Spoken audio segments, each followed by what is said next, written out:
Well, good evening, everyone. Welcome to Bedtime Stories with Pastor Michelle. And I'm Pastor Michelle. And as you can tell, I'm in a different location. I actually started pet sitting today. So I'm going to be shooting from where I'm pet sitting for the next week. And next week, I'll be shooting from somewhere else. As you can tell, I look a little worn out. And that's because my wife and I spent the day with some friends out on the river. And we did an 8-mile trek in our kayaks. And so I am beyond tired, but I will say that I'm very happy that I went. It was a wonderful day out on the river. And although I'm tired and also sunburned, a splotchy kind of sunburn, pretty sunburn on my feet, on my knees in some spots. And as you can tell, my face is red. So yeah, I'm a little sunburned. And I hate when I get sunburned because when I get sunburned, it's like a splotchy. It's like in random spots. It's not like a consistent sunburn. It's like the sun decides to just like sunburn me in different speckles of my skin. Anyway, like you wanted to hear all that information. You're tuning in tonight because you want to hear a bedtime story. You don't want to hear me rattle on all night. So tonight, well, thank you, Leslie.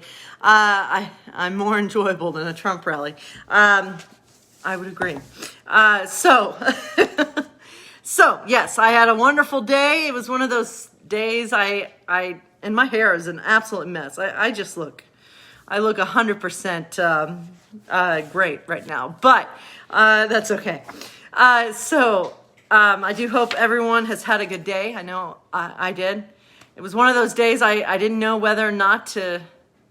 I was a little hesitant about even wanting to go out on the river, and I was like, it sounded fun, but then at the same time I was like, oh, it'd be nice to stay home. But it turned out that it was a really, really good day, and it was exactly what I needed. And many times in life, those things that you don't want to do, at first, you wind up doing them, and it winds up being a great thing. And so there's been many instances in my life where that's been the case. So tonight's bedtime story, all that I just said has nothing to do with the bedtime story tonight. But tonight's bedtime story is about Little Mermaid. And I've had a lot of sun today, so that affects my thinking too. And I just feel like rattling on sometimes. But The Little Mermaid's one of my favorites. I know all the songs. I actually used to, back in the day before even CDs, that's hard to believe that I am old enough to remember cassette tapes. I would actually listen to the songs and write out the lyrics to Little Mermaid. This was before the days of Google. So, yeah, I love Little Mermaid. So, a special song is our special bedtime story tonight. So, let's get us started. King Triton's birthday was in a couple of days, and Sebastian was planning a very special performance. Triton's daughter, Ariel, would sing while the orchestra played a brand new tune. But they still had a lot of work to do. During rehearsals, a young mermaid named Coral kept accidentally dropping her cymbals. Sebastian threw down his baton. "Rehearsal is over," he yelled. Ariel comforted Coral and invited her to see all the treasures in her grotto. Ariel told Coral the grotto could be her secret place too. A few days later, as Ariel swam into the grotto, she heard someone singing. The voice was strong and sweet. When Ariel arrived, she saw her new friend.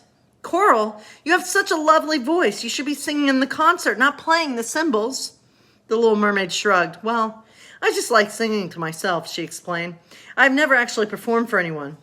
The next day at rehearsal, Sebastian made Ariel and the orchestra practice over and over. "The big day is tomorrow," the crab said, fretting. "Let's try it again." By the end of the afternoon, Ariel had lost her voice. Luckily, she knew who could take her place. "Me?" Coral said when the princess asked her. "But I can't." "You must," Sebastian insisted, "or King Triton's birthday celebration will be completely ruined." Coral knew her new friend was counting on her. "All right," she said, "I'll do it." That night, Coral took a deep breath, swam on stage, and started to sing. Before she knew it, the concert was over and the audience began to cheer. "Coral," said Sebastian, smiling, "from now on, you're going to be a court singer." After the show, Ariel found Coral with her family. "I didn't know you could sing," one of Coral's sisters exclaimed.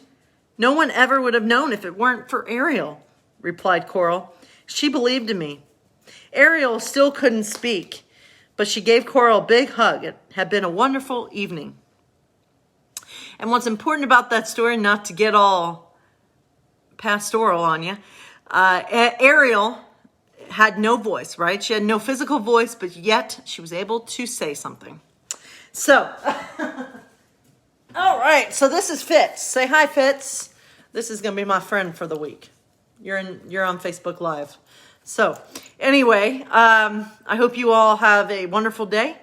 I'm ready to crash and probably fall asleep. I need to be reading for a book study that I'm in tomorrow, but we'll see how that goes, because I have a feeling I'm going to probably fall asleep. But this is, hi Fitz. This is Fitz, who I'm watching this week.